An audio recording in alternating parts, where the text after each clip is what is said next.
Saudações, rockers, beleza? Espero que esteja tudo bem com vocês.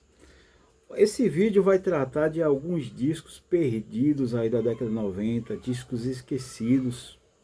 Bom, década de 90, né, cara? A gente vê muita gente exaltar a década de 70, eu inclusive exalto pra caramba, a década de 80, a década de 60, tô falando de rock. Mas a década de 90 ela meio que parece que ficou meio ali no limbo, né? Muita gente um pouco menospreza a década de 90, tem gente que acha que nada prestou ali na década de 90. E é uma década assim que ficou marcada pelo surgimento de alguns movimentos musicais, aí, estilos como o grunge, o Britpop, né? Bandas como Nirvana, Guns N' Roses, que mais? Black Crowes, né? Radiohead, umas bandas assim que dominaram, Faith No More, Pearl Jam, Alice in Chains, né? Bandas do grunge, umas bandas assim que se destacaram bastante, mas tivemos muitos discos aí na década de 90, cara, que a gente não fala muito, né? Parece que meio que caíram no esquecimento. Eu fui dando uma vasculhada aqui na coleção. Eu percebi que tem muito disco assim da década de 90 que não ganhou relançamento, que ninguém fala, não sai em publicações, ninguém lembra do aniversário desses discos, né? Então esse vídeo é meio que para resgatar isso daí, né? Vou mostrar para vocês algum desses discos que eu considero assim muito bons. Inclusive um desses discos aí que eu vou mostrar agora, para mim é um dos melhores discos da década de 90, para mim a melhor banda da década de 90, e vai ser justamente, bom, vocês vão ver, quando chegar na hora desse disco eu vou dizer. E eu fiz assim, como eu comecei a vasculhar, quando chegou, cara, em 93 já tinha um monte de disco, de cara, chega, vou abranger assim apenas 90, 91, 92, 93. Se vocês gostarem do vídeo, de repente a gente dá continuidade aí, traz mais alguns títulos aí da década de 90, contemplando os outros anos da década, tá? Então vamos lá, né? Vamos começar. Bom, vou começar aí por um dos artistas que eu gosto bastante. Tô falando aí do Billy Idol, né, cara? Billy Idol em 1990 lançou esse disco aqui, o Charmed Life. Esse disco marca aí uma parceria do Billy Idol com o Mark Young Smith. Na época ele tinha brigado lá com o Steven Stevens, que sempre acompanhou, né, o Billy Idol desde o começo da carreira. Hoje eles já fizeram as pazes, já retomaram a parceria. Mas nessa época aqui ele estava gravando com o guitarrista Mark Young Smith. E cara, esse disco é um disco considerado o disco mais maduro assim da carreira do Billy Idol, né? E é um disco muito bom, ele foi muito bem recebido pela crítica. Aqui tem faixas fantásticas, como Prodigal Blues. Tem uma faixa assim, o maior sucesso foi Cradle of Love. E tem uma regravação da música do The Doors, né? Ela é a Woman. Ficou muito legal aí a versão do Billy Idol, né? Então esse disco é bem legal, é o Charmed Life. Recomendo aí vocês darem uma ouvida. Um dos melhores discos aí do Billy Idol, né? Um disco mais maduro. E vamos lá, né? Dando continuidade. Bom, o segundo disco aí que eu vou mostrar é outro artista também que eu gosto pra caramba. Estou falando aqui do Iggy Pop. O Iggy Pop lançou em 1990 esse disco aqui, o Brick by Brick. Cara, que descasso esse disco, hein? Disco muito bom aí do Iggy Pop, né? Tem uma parceria aqui com a Kate Pearson, uma das vocalistas do B-52, né? Ou B-52, uma daquelas duas lá, né? A mais baixinha.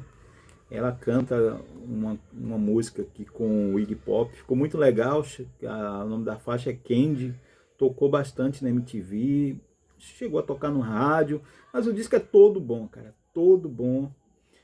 O Iggy Pop é um artista que eu gosto bastante, e esse disco aqui é um dos bons discos aí da carreira dele. E assim, se ninguém vê, ninguém falar, né? Meio que caiu no esquecimento esse disco aí. Cara, outro disco, assim, que é o segundo disco do artista, né? Tô falando aqui do Jeff Healey Band, uma banda canadense, banda liderada aí pelo talentoso guitarrista e vocalista Jeff Healey. Ele era deficiente visual, ele faleceu em 2000. E a primeira vez que eu vi o Jeff Healey, cara, foi num filme, um filme lá, Matador de Aluguel, né? Filme com Patrick Swayze. Patrick Swayze era um leão de chácara, né? Um segurança de um barzinho lá, beira de estrada, muito violento, muita briga. E o Jeff Healey Band era a banda que tocava nesse barzinho, né? E ele era uma figura, né, cara? Um galegão alto, ele cego, né? Ele tocava assim com a guitarra assim em cima das pernas, ele sentava, botava a guitarra assim em cima das pernas e tocava assim de uma forma bem peculiar. Cara, é um exímio guitarrista, a banda dele é muito legal, Jeff Healey Band. Felizmente ele nos deixou muito cedo. E esse é o segundo disco deles, lançado em 1990, o primeiro é de 88. É um disco que merece ser conhecido, beleza? Tem outro disco aqui que eu vou mostrar, é esse aqui do Oingo Boingo, né? Oingo Boingo, Dark of the End of the Tunnel. Geralmente o pessoal fala na luz do fim do túnel, aqui ele fala no escuro do fim do túnel, né, cara? E esse disco é bem legal, tem duas músicas muito bacanas aí do Oingo Boingo, que é Skin e Out of Control. A banda aqui já estava se encaminhando aí para o fim, né? Para o final da banda. Em breve o Danny Elfman, que era o líder da banda, se tornaria um grande compositor de trilhas de séries, de filmes, né? Um cara muito requisitado lá em Hollywood. E esse é talvez seja um grande último disco aí da banda, né?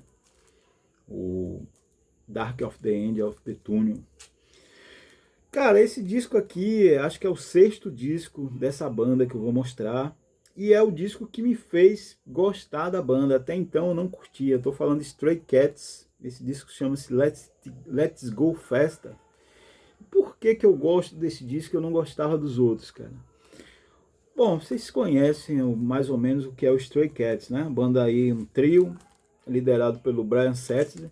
E era uma banda que surgiu ali no comecinho dos anos 80, fazendo aquele rockabilly antigo, né? Aquele som vintage, aquele som retrô. Um som meio acústico, né, cara? Aquela guitarra sem drive, aquele baixo que o cara tocava assim em pé, aquele baixão grande, né? Fazia aquele som meio acústico e tal. No começo eu não curti muito, mas esse disco aqui, cara, eles plugam as guitarras, ligam o drive e fizeram um disco aí de hard rock, né? De hard rock, rockabilly hard, né? Então, um disco bem legal, foi o primeiro disco dos caras aí que eu curti. Hoje eu curto os trabalhos anteriores, mas esse aqui foi o primeiro disco deles aí que eu comecei a curtir justamente por isso, né? Por ser um som mais hard, um som totalmente diferente. Esse disco deu muito trabalho para arrumar. É de 1990 e é um disco com edição japonesa, né? Esse disco é muito difícil de achar, tá? Outro disco aí, cara, que eu vou indicar aí pra vocês, porque é uma das minhas bandas preferidas, uma das poucas bandas aí que eu tenho todos os discos. Estou falando do Steppenwolf. Meus amigos, Steppenwolf entrou na década de 90, não ficou lá nos anos 60 não, né? Esse aqui é o Rise and Shine, o disco Steppenwolf aí liderado pelo John Kay, lançado em 1990, e é um disco muito legal, né? A banda com som anos 90, né? Fazendo aquele blues rock lá que eles faziam, mas atualizado, né? Um som totalmente anos 90, muito legal esse disco aqui, Rise and Shine. A banda ainda lançaria mais algum disco aí depois desse, Feed the Fire. A banda não acabou nos anos 60 não, com Born to Be Wild, certo? Esse disco é bem legal e é um disco bem difícil de achar também. Bom, 1991 agora, vou trazer uma banda que bem obscura aí da década de 90, lançaram apenas 2 discos. Estou falando do School of Fish, uma banda de Boston. Uma banda bacana, cara. Esses caras aqui faziam som, espécie de rock alternativo, né? Com umas guitarras bem insinuantes, né? Riffs de guitarras pesados, mas não era um som assim metal, ou era um rock alternativo mesmo, né? O vocal muito melódico aí do Josh Clayton Felt, infelizmente ele faleceu no ano, acho que 2000 ou 2008, não lembro agora. A banda lançou apenas 2 discos, e aqui o destaque desse disco é Three Strange Days, que tocou até, eu vi esse clipe dessa música até na MTV, cara, naqueles programas que passavam de madrugada da MTV lá do B, né? E também tem uma música aqui que é Rose Colored Glasses, que também entrou num filme, outro filme do Patrick Swayze. O outro filme que eu falei lá era dele, né, com ele. E esse daqui também, que é aquele filme Caçadores de Emoções ou de Aventuras, né? Filme que ele e Keanu Reeves eram 2 assaltantes de banco que usavam máscaras dos presidentes dos Estados Unidos. Então, essa música toca ali no meio do filme, numa parte lá que eles estão na praia, né? Então, assim, que é um disco bem legal, cara. Recomendo vocês darem uma escutada nesse disco aí. Primeiro dos 2 discos lançados aí pela banda, né? School of Fish. E o nome do disco é School of Fish também, né? É auto-intitulado.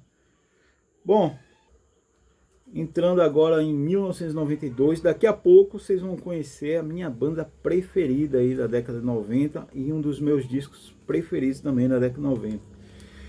92, Daniel Ash, Foolish Thing Desire. Cara, Daniel Ash, para quem não sabe, era membro lá do Bauhaus, aquela banda lá de post-punk, né?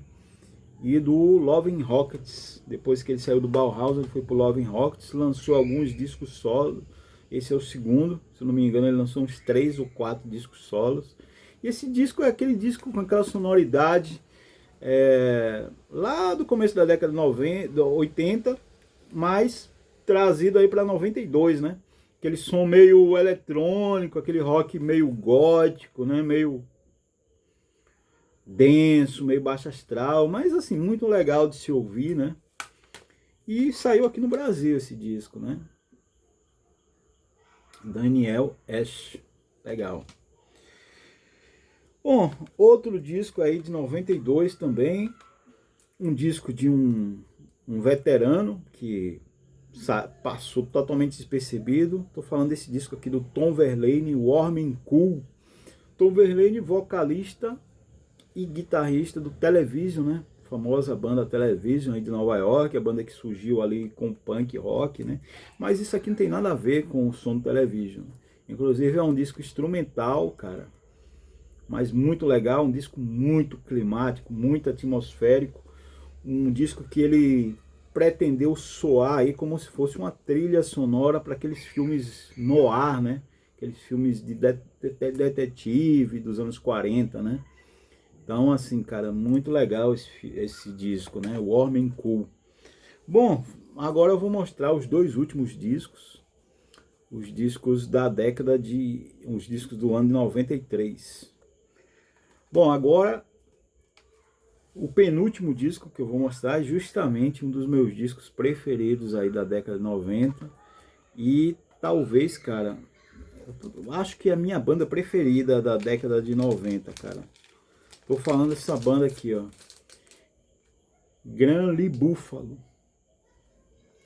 Grand Lee Buffalo é um trio de Los Angeles. Tá aqui, ó. Um trio de Los Angeles, cara. Capitaneado aí, liderado pelo Grand Lee Phillips, né? Que é esse cara aqui. Esse cara é descendente de índios. Segundo a revista Bis, e eu tendo a concordar, o Grand Lee Phillips era um dos melhores vocais da década de 90. Ela dizia que era o melhor vocal da década de 90, né? Ela escreveu isso numa resenha lá de um disco do Grand Lee Buffalo, né? E eu tendo a concordar, o cara tinha um belíssimo vocal, aquele vocal assim meio meio Jim Morrison, meio Elvis Presley, sabe? Aquele vocal impostado, sem precisar gritar. E o som da banda, cara, é um som bem adulto, assim, né? Eles faziam uma espécie de rock meio que acústico, com violão corda de aço, mas de vez em quando, assim, com as guitarras soavam, né? Principalmente, assim, nos refrões, em alguns momentos, assim, da música. Então, um som muito interessante, um som bem orgânico, cara, muito legal mesmo. Esse eu acho que é o melhor disco deles. O segundo disco também, o Mike Joy Moon, é muito bom. Mas esse aqui chama-se Fuzzy. É um descasso isso aqui, cara. Você ouve todo do início ao fim e é maravilhoso esse disco, cara. Recomendo que vocês deem uma escutada nesse disco aqui. Esse aqui pra mim é a melhor banda da década de 90. Pra você ter uma ideia como eu gosto dessa banda, eles lançaram 4 discos. Eu tenho os 4 discos, tenho 2 bootlegs e tenho uma coletânea dupla que saiu com várias faixas inéditas, né? Então é uma banda assim muito especial aqui pra mim, né? E fechando aí a lista, essa banda aí de rock alternativo de Boston também, Lemonheads. It's Shame About Ray, nome do disco, que é a banda do Ivan Dando, né, vocalista, da Juliana Hatfield, guitarrista. E, cara, isso aqui é um rock alternativo aí da década de 90, uma banda lá do B, né? Um disco bem legal, bem gostoso de ouvir, boas melodias, bons vocais, boas composições. Eles ainda tiveram uma sacada muito legal, que foi fazer uma regravação de uma música que para mim é uma das melhores músicas aí de todos os tempos, né, de rock, que eu tô falando é de Mrs. Robinson, né, daquela dupla Simon Garfunkel. Então eles fizeram uma versão muito legal de Mrs. Robinson. O clipe de Mrs. Robinson tocou na MTV, né? E a versão deles é muito boa, cara. A original é fantástica e a versão deles é muito legal. Eles dão uma atualizada na música, né? Atualizam a música, trazem a música lá da década de 60 para os anos 90 e ficou muito legal a versão deles. E o disco é todo muito bom, né? Lemonheads, It's Shame About Ray. Bandinha lá do B aí, né? Então, fechando aí. Na verdade, eu dei uma roubadinha. Eu disse que era 10 discos, mas eu acabei colocando 11. 10 mais 1, pronto, né? Então, 10 mais 1. Se vocês gostarem desse vídeo, quem sabe a gente faz outro aí, né? Dando continuidade a sequência, contemplando os outros anos, né? Aí foi de 90 a 93. E deixa aí nos comentários, né? O que é que vocês acharam dessa lista? Se você conhece esse disco, quais são os discos assim lá do B, né, dos anos 90, que vocês acham que merecem ser ouvidos, merecem ser recomendados, né? Sem ser os grandes clássicos, né, que todo mundo já conhece, beleza? Então espero que vocês tenham gostado desse vídeo e até o próximo vídeo aí. Valeu!